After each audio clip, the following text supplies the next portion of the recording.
หน้ามนต์คำแพงเพิ่งเป็นเมียบ่ได้แต่งแต่อายก็หักหนักหนาอยู่กินไปก่อนเพื่อทอนโฮมเงินนั้นมาแล้วจึงไปขอขมาขอแต่งตามประเพณีแต่ว่าตอนนี้ก็คือที่น้องนั้นเห็นทุกยากลำเค็นหาเศร้ากินคำเลื่อยมาอย่าคิดน้อยใจที่เห็นเขาได้ดีมีหน้าอายนี้ก็สู้คือว่า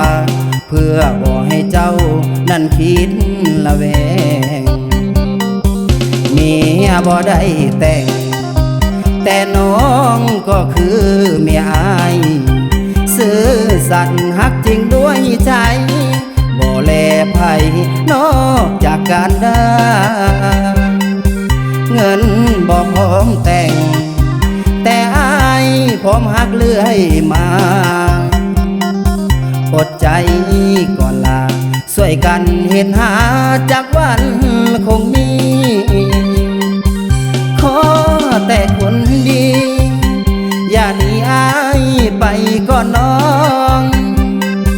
เรื่องเงินค่าดอกอายบ่บิดเบือนดอกหน้าน้องจงเสื่อใจในนามสามีปัญญาบอกเท่าแก่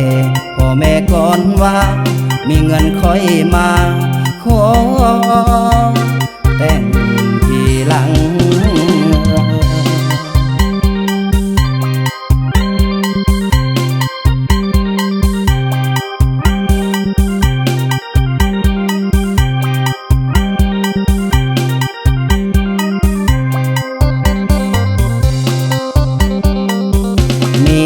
บ่ได้แต่งแต่น้องก็คือเมียอายซื่อสัตย์ฮักจริงด้วยใจบ่แลไผนอกจากการได้เงินบ่พร้อมแต่ง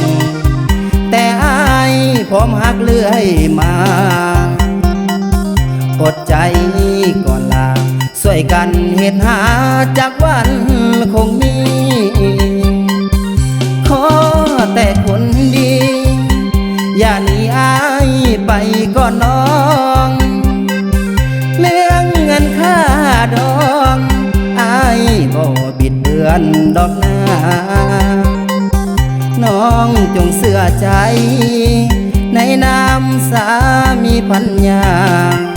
บอกเท่าแก่พ่อแม่ก่อนว่ามีเงินค่อยมาขอ